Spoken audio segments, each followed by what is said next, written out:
नमस्कार, आप देख रहे हैं स्वतंत्र स्तंभ न्यूज आइडल ते नजर आज की ताज़ा खबर पर। आज स्वतंत्र स्तंभ के पत्रकार पवन ने लक्सर डिवीजन के यूपीसीएल कार्यालय गए।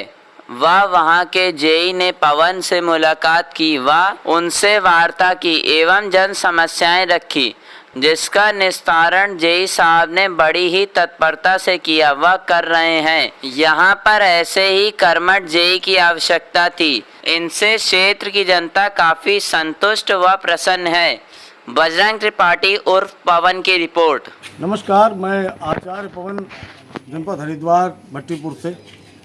मैं इस समय खड़ा हूँ लक्सर डिवीज़न के भट्टीपुर बिजली घर में और हमारे साथ आज जुड़े हैं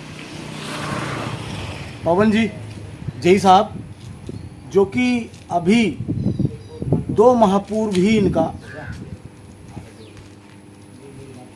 यहाँ पर स्थानांतरण हुआ और यहाँ पर 2 महीने से अभी आए हुए हैं। वह इस क्षेत्र में बारिश, आंधी तूफान अधिक है सीजन के अनुसार, और उसके बाद भी इन्होंने नया जगह आकर के अपने को स्थापित किया व अपना कार्यभार संभाला। तो मैं जानना चाहूँगा कि इन्हें यहाँ आकर, इतनी दूर आकर यहाँ ज्वाइन करने के बाद किन किन समस्याओं से और किन किन चीज़ों का सामना करना पड़ा और इन्होंने कितनी जिम्मेदारी विभाग के प्रति निभाई है। जी पवन जी। देखिए, सबसे पहले तो पवन त्रिपाठी जी का धन्यवाद कि इन्होंने विभाग की छवि के लिए एक इस तरीके का इंटरव्यू ले रहे हैं, ये अच्छी बात है। जी जी। और सहयोग तो मुझे देखिए मेरे लाइन स्टाफ सभी का रहा है। जी जी। क्योंकि उन्हीं की वजह से जी मैं अपना काम अच्छे से कर पाया। जी जी। विभाग में मेरे लाइन स्टाफ में मुस्तफ़ा हैं, जी जी, नसीर हैं, जी जी, और सुखचैन हैं, जी जी, कुलविंदर, सुभाष, जी जी, विनोद, जी जी, कबूल, जी, ये इन सभी लोगों ने अपना भाई समझ के मेरा सहयोग करा। जी जी, और गुलाम साबिर, जो मुझे रास्तों की जानकारी दिलाई जी जी, कि सर ये क्षेत्र भी हमारे पास है, लाइन स्टाफ के द्वारा मुझे पता चला। जी, मुस्तफ़ा का बहुत सहयोग रहा मेरे साथ। जी, सभी लाइन स्टाफ का सहयोग रहा है और काम तो करना ही पड़ता है जहाँ पर भी जाते हैं। और रही बात, ये तो एक देवी आपदा है, देवी आपदा कभी भी कहीं पर भी आ सकती है, लेकिन हमने अपनी तरफ से जो है पूरी कोशिश करी कि हम विद्युत को बनाए रखें, किसी भी तरीके का परेशानी लोगों को ना पड़े। हमारे एसडीओ साहब का बहुत कोऑपरेशन रहा, श्री प्रवेश कुमार जी का। जी जी, उन्होंने बहुत सहयोग करा हर चीज़ में, यहाँ तक कि उनसे कई बार ऐसा भी हुआ, रात बेरात भी उनसे कई बार फ़ोन पर बात करनी पड़ी, उन्होंने गाइड करा।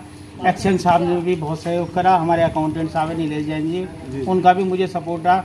बल्कि ये कहना चाहिए कि लक्सर आने के बाद मुझे बिल्कुल भी ये एहसास नहीं हुआ कि मैं एक नई डिवीज़न में गया हूँ। यहाँ मुझे सभी ऐसे लगे कि मेरे अपने भाई हैं, किसी तरीके की मुझे कोई परेशानी नहीं हुई। और किस तरीके से मैंने ये देवी आपदा के दौरान भी सारे काम करवा दिए, पोल गड़ गए और जहाँ लाइन टूटी हुई थी समय रहते वहाँ जुड़वा दिया, सारा काम करा। तो इसलिए भैया मैं सभी का, जैसे कि पवन जी इस समय कंज्यूमर्स की बहुत सी समस्याएं आ रही हैं रीडिंग को लेकर के। लेकिन मैंने सुबह, आज मैं मॉर्निंग में आपके यहाँ आया जब, तो 2-3 कंज्यूमर मेरे सामने आए। वह रीडिंग के बारे में उन्होंने बताया कि काफ़ी अप एंड डाउन की स्थिति रीडिंग की बनी हुई है। कभी बिल बन जाता है 1500 का, कभी 1000 का। तो उसका क्या निस्तारण, उसका क्या स्थिति सुधर सकती है, किस माध्यम से उसका निराकरण हो सकता है, इसके बारे में थोड़ा जानकारी देंगे। देखिए, जैसा कि आप भली बात परिचित हैं इस बात से कि अभी मुझे 2 महीने 10 दिन सारे हुए हैं चार्ज लिए हुए। जी जी जी। और रही बात रीडिंग की, तो मैं खुद मॉनिटरिंग कर रहा हूँ इस चीज़ को, और जहाँ नो डिस्प्ले पर मिल रहा है मुझे तो मैं उसकी कंप्लेंट भी कर रहा हूँ। जी बिल्कुल। संबंधित मीटर रीडर को भी बुला रहा हूँ मैं। जी जी। और सर, मैं एक चीज़ और जानना चाहूँगा, टीडीएस का जो इस समय कार्य चल रहा है आपके विभाग से जुड़ा हुआ, तो टीडीएस का क्या रूपरेखा है अपने इस क्षेत्र में और कैसी स्थिति चल रही है टीडीएस संबंधित? देखिए, टीडीएस संबंधित तो मैं अभी इतना ज़्यादा नहीं बता पाऊँगा आपको, क्योंकि जिस दौरान मैंने चार्ज लिया उसके बाद देवी आपदा में घिर गया मैं। जी जी। फिर उसके बाद कुछ दिन सही रहा, फिर वैसे ही स्थिति दोबारा उत्पन्न हो गई।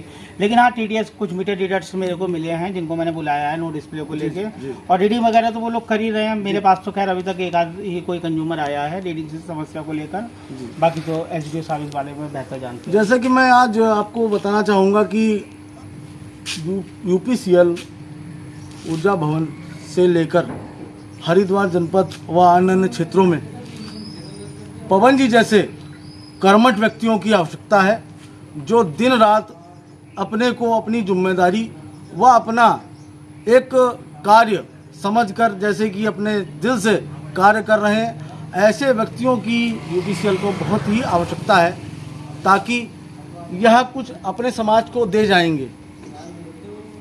सभी कर्मचारियों से मैं इस खबर के माध्यम से ये कहना चाहूँगा कि अपनी एक नैतिक जिम्मेदारी और अपना एक टारगेट बनाएं, जिससे कि समाज को और अपने जिस विभाग में जिस क्षेत्र में हम आप नौकरी कर रहे हैं उसमें हम अपना सहयोग कर सकें और अपनी जिम्मेदारी के साथ उसका निर्वाह कर सकें।